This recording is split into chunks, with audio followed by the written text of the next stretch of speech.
Don't give us the bird. Don't give us your stink eye. We try our best, and we're successful.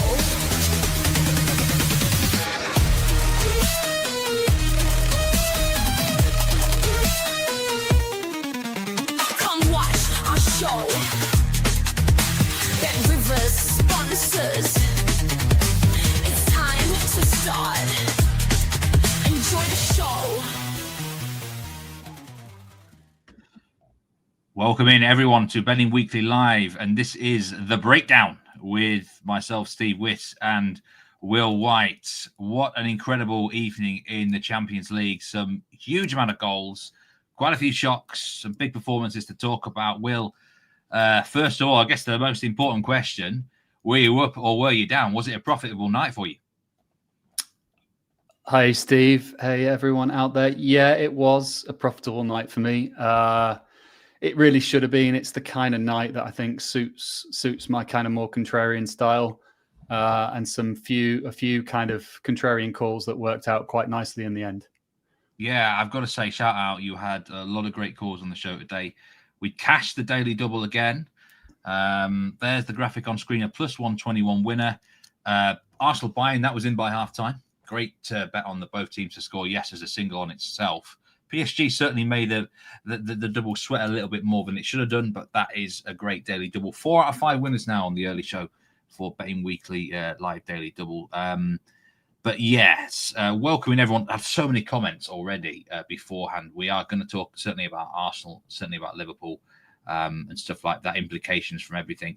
But I suppose we really do have to start at Anfield, Will. Liverpool 1, PSV 4. I mean, I have to say, when I was preparing my notes for this show earlier, this was not going to be anywhere near the possibilities of realms of possibilities. But, I mean, I've cashed the over 3.5 goals winner there for the newsletter. I never expected PSV to be getting 4 goals on their own in this fixture. What is going on with Liverpool? Because I think this is a serious problem for Liverpool Football Club. Is it a serious problem for Arne Slot? I mean, they kicked off -2 Asian handicap favourites. There was money for Liverpool, if I'm right in saying, in the last half hour, and the goal line kicked off at 4. So it's really a big shock. How can we rate Liverpool right now in any form? They just seem really difficult. Yeah, it's a tough one. I mean, like you say, there was just so much money for Liverpool pre-match, and you know, that really makes you think that there's some serious money back in Liverpool. You know, this is not recreational money. This is serious money that's back in Liverpool, and they've got it wrong again. They just look exhausted to me. Maybe it's the kind of psychological, emotional turmoil and physical strain of winning the league, but also they lost Jota in the off-season, obviously under tragic circumstances, and who really knows how that affects, you know, at the end of the day, these human beings. There was the overhaul in the off-season. It's well documented now, and everybody was focusing on the new signings.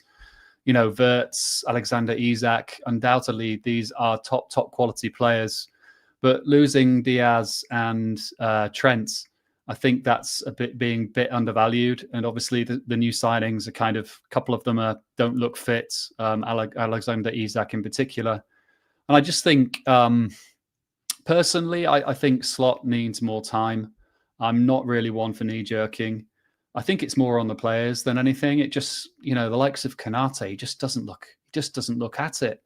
Even Virgil van Dijk, despite like his defiance in interviews and stuff, he doesn't look at it to me. Konate made an absolute clanger for the third. I think it was the third PSV goal tonight. Yeah, I don't know. I still think that Slot can turn this around, but obviously it's got implications, not least. You know, Liverpool are going to have to fight to finish in the top 8 now. And in the league, they've got West Ham coming up at the weekend. Yeah, I mean, I don't think it's just on Arne Slot. Although I do take the point. Someone's put the comment there, Alan Blake, that he possibly might have lost the dressing room.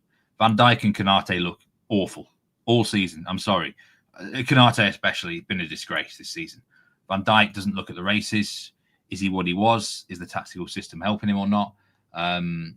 Sack Meslier, goalkeeping coach. That's hard lines, my man. He's back PSV half-time, full-time. And they've gone half-time draw, full-time win, and he feels sick as a dog. That is harsh. But you're clearly on the right lines there. G. Davis said he's going to fade Liverpool effectively every game until the transfer window is open. Listen, in terms of like ranking teams in the Premier League right now, and by the way, that West Ham Liverpool fixture at the weekend, West Ham Liverpool, you're talking about minus 150 on Liverpool nearly to win the game. Just where would you actually rate them in terms of the best Premier League teams right now? Because they're 12th in the Premier League table. Would they even be the fourth best team? Right now, win. I mean, I think personally, my ratings still have them joint third best with Chelsea. Now, probably when I update them, they'll be slightly behind Chelsea because obviously Chelsea had a good win last night as well. But like generally, what I would say about ratings is generally ratings are going to rebase or update slower than the average football fan's opinion. So I personally imagine that I won't be downgrading Liverpool as much as most people would be. And frankly, if they get to minus 110 versus West Ham, I'll probably end up backing them. But, there's a lot going on there. And, ratings at the end of the day, they're just numerical, quantifiable figures. And it's hard to factor in the more kind of emotional human factors into ratings. But that's part of the art, I guess. So West Ham now with Bet Rivers are plus 360 to beat Liverpool. Liverpool minus 141. If you like West Ham, have you got to get on them now? Is it a simple case of get on quickly, get on early? I mean, Nuno beat Liverpool last season 1-0 at Anfield. Can't remember the reverse meeting at the Forest ground, but that sort of manager, he's got them firing again. Would now be the time to get on West Ham if you like West Ham? Yeah, I think there are probably two opportunities to get on West Ham. One would be right now, as quickly as possible, so bet early. And one would be to bet them as late as possible. So this is really a market where I imagine the money's going to come for West Ham now. It will reach a certain point where Liverpool are too big and the pros will come in, the more rating-based players will come in and back them. If they get to minus 110 kind of range, I'd imagine there'll be money for them there. And then you might get peak West Ham price just before kickoff. A lot will depend on team news as well, like Will Slot, assuming he's still there. Will Slot change it up? Will he rotate? Will he finally kind of look to change things up? That's normally received quite negatively by a market. But yeah, if you want to back West Ham, probably best to get on now. The odds will probably contract and then bounce back nearer to kickoff.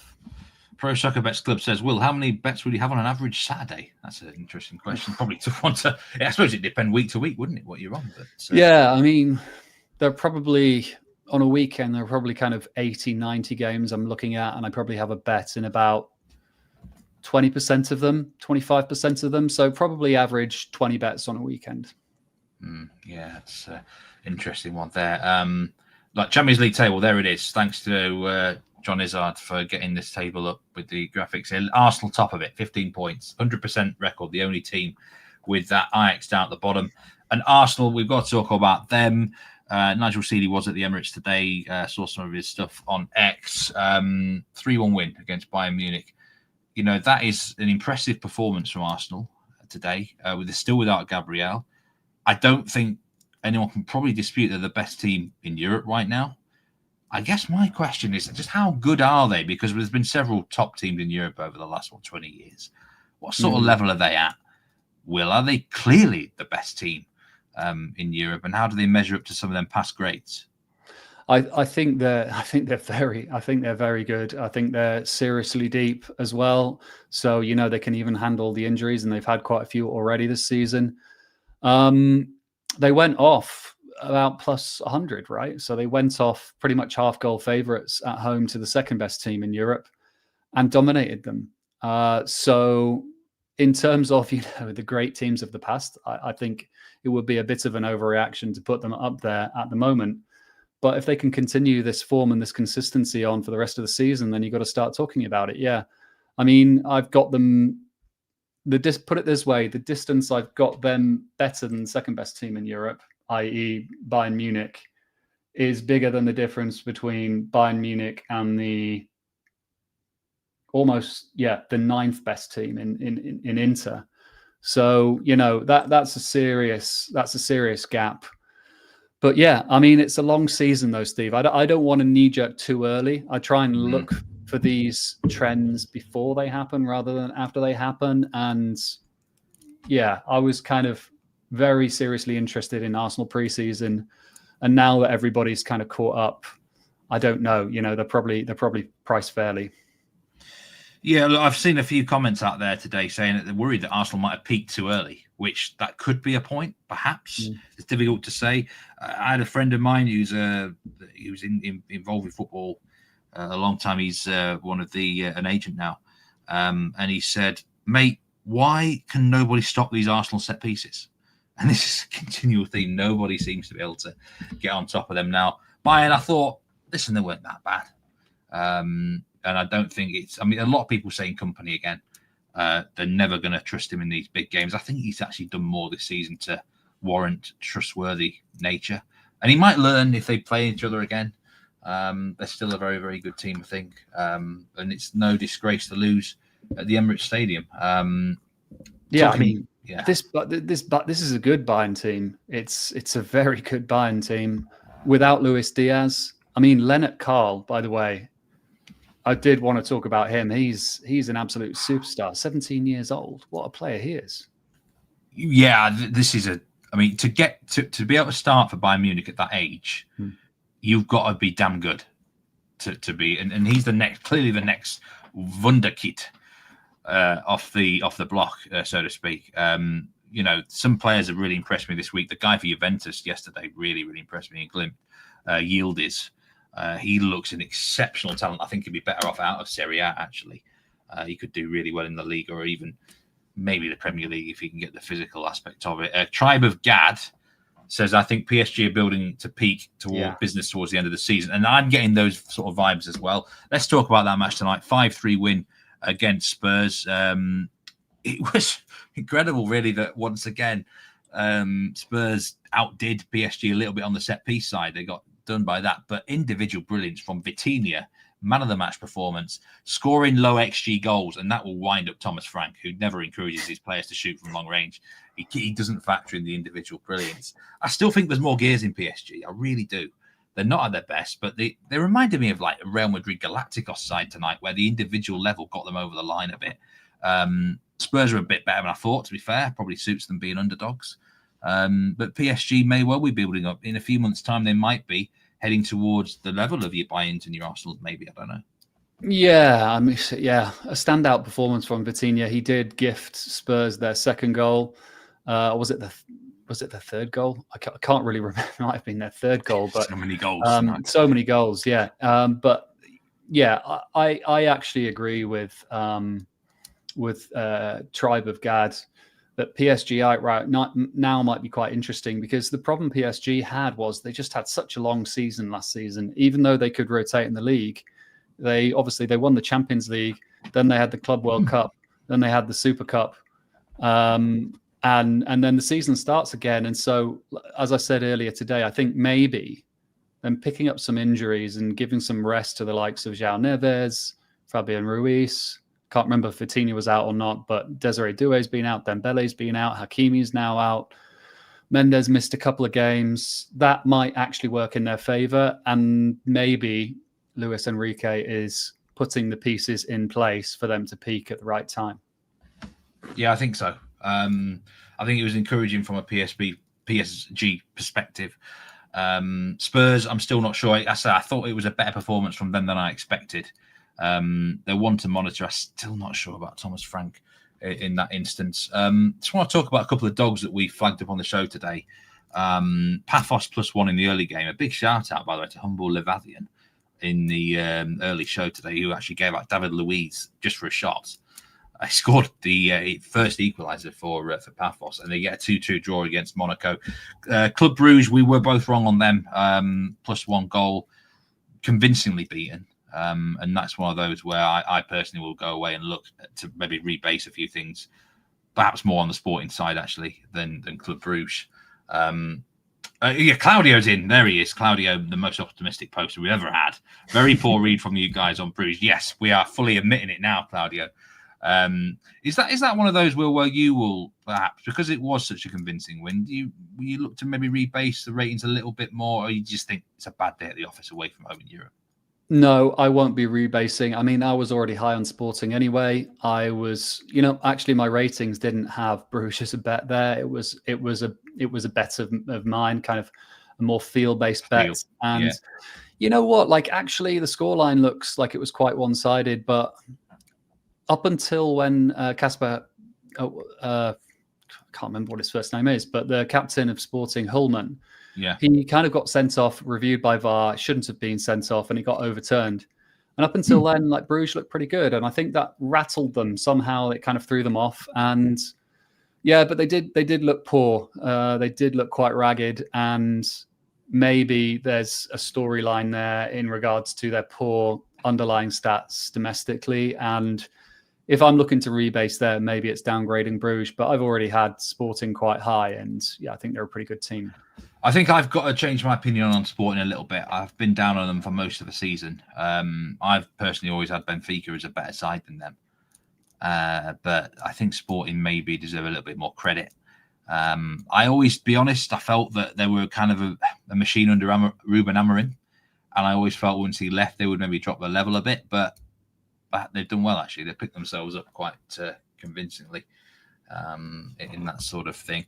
Charlie Summers says that was the XG there. Does that make the plus 1.25 that bad? Probably not, really. They should have. Yeah. I would bet that again. Plus 1.25, I'd bet that again. Claudio asks, who would we pick to win the Champions League right now? Who are you going with, Will? Look, I mean, if you're asking me, regardless of odds, you got to say Arsenal. But if you factor in odds, probably, PSG, they're kind of getting towards plus 800. I'd probably be looking at PSG at the prices.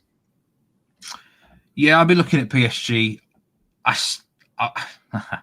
Bayern might tempt me because I just think they're going to be, the Bundesliga is going to be sewn up, and they'll be a bit like PSG last season, where they can just focus on the Champions League. They might honestly tempt me. If you Dutch, i.e., back both and aggregate the odds, if you Dutch Bayern and PSG now, you can get 3-1 or plus 300. I think that's pretty fair. Yeah. I'm going to ask you about general Premier League strength soon, Will, but just, we got you on the show here, and you are a man that's always following the markets and the moves, especially the later ones.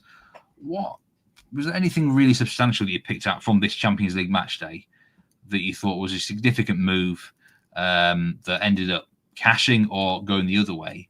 What were the big moves tonight? I mean, I noticed a couple of things there. Arsenal ended up actually being odds on to start off the game. There was a lot of movement in the Liverpool fixture. I'm sure you noticed a few other things as well. What have we got to watch out for there? I really noticed Real Madrid's, and the move on Olympiacos had started before the show. We talked about it. I said I'd back Real Madrid minus 3/4 if they reach minus 120 or better, and they did. It just kept going. Bellingham ended up on the bench. Maybe that was part of it. They got the win. They weren't that impressive. They certainly were in an attacking sense, but they did concede 3. That makes me sit up and think, I would say whoever was backing Olympiacos plus a goal there, certainly plus 1.25, they probably got the best of it. So I've definitely noticed that. There was a late move on Atalanta, actually, that I noticed. And obviously that proved to be correct as well. So I think, something maybe I'm looking at upgrading Atalanta or downgrading Frankfurt. I'm not sure which. I've been high on Atalanta anyway. And actually, Inter went off almost favourites away at Lecce, which I thought was quite interesting. The markets are high on Inter. They're a good team, by far the best team in Serie A, despite the table. And maybe Atleti aren't that strong, but in general, we've seen Barca opposed yesterday heavily against Chelsea. We've seen Atleti opposed heavily against Inter, and we've seen Real Madrid opposed heavily against Olympiacos. So that's the 3 Spanish teams, not discounting Athletic Club or Villarreal, but the 3 big Spanish teams all opposed. Yeah, that is very, very interesting. Claudio asked, do you guys think Liverpool should fire the coach? And Max Guthrow, a producer on Because We Win, I know he's a big Liverpool fan. Hard for me to sack Slot, he says, because who would you replace him with? I'm just thankful I don't have to watch them tomorrow for Thanksgiving. You can watch the Lions instead, Max. Tomorrow, I wouldn't sack Slot personally, but I would not be surprised to see a clamouring for a big name in the next few days. And that way, I don't think it will come to anything, but I think Jurgen Klopp's name will start to do the rounds. To be honest with you, Will, I really do. Jurgen Klopp's name has been doing the rounds already. I mean, especially amongst Liverpool fans, there have been all sorts of rumours that he'd love to come back. And I don't know. Like I said before, I'm not really one for knee jerking, so I'm not really thinking about that scenario right now. But I'm sure there'd be lots of very high caliber candidates, let's say, and maybe even throw Xabi Alonso into the mix. It's a managerial merry-go-round at the minute, everywhere. There's a lot. It's happening a lot. There's some bad fits for sure at certain clubs. Atalanta, a few people saying that they're a difficult side to predict, and I think they have been. I think the manager thing has been an issue there. That squad is a good squad. On its day, that can beat anyone in Italy, and it can probably beat anyone in Europe. And they've done the job tonight. They did the job in Marseille as well, and that was even under Juric. So yeah, they're a team to maybe watch going forward. Maybe get back in them actually. Now that the new manager's settled in, I've got to ask you about the Premier League teams, Will, because it's not been a great round for the Prem sides. Chelsea did win against Barcelona, but these Premier League teams are often backed in quite hard. Their starting odds are quite short, and I guess my question is: are the Premier League teams overrated? That sounds a weird question because we know the strength they've got is exceptional, but are they potentially overrated to a degree? Maybe in this group stage, especially where there's this stuff doing the rounds about there's no jeopardy. Teams can afford to sack off a game like Manchester City last night. Where are you on the Prem teams? And ultimately, are they getting the fair sort of odds in the Champions League this season? I mean, if we were talking about this a couple of weeks ago, we'd be talking about how dominant the Premier League teams were. So, yeah, I don't think we should be overreacting to 2 nights worth of results. What I will say is one factor that we aren't really talking about, well, we did talk about it in the earlier show, was Premier League teams have a midweek card coming up midweek next week. So these Premier League teams have played last weekend, midweek. They'll play this weekend, then they'll play another Premier League game midweek next week, and then another Premier League game next weekend. So, they can't fire on all cylinders all of the time, and maybe that's a factor that we're discounting more than we should.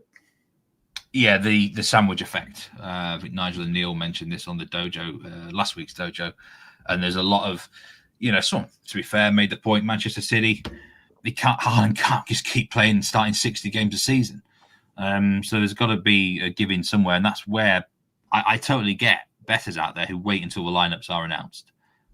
Because if you're going to put significant coin on a bet, then you've got to know these. Like, there's a risk now that teams will rotate more than they have been. But yeah, I don't think just because a lot of the Premier teams have lost this round, suddenly they're bad. I mean, Chelsea beating Barcelona, we've got to talk about that one before we finish the show. Heavily influenced by a red card in the first, just before half time. But Chelsea, once again, in an isolation one-off game. I mean, you talk about teams where the modern schedule suits a team, a club. It's Chelsea. There's such a massive squad that they seem to be able to get themselves up for these games. And the manager, maybe in a one-off fixture, is starting to become one of the best in the world.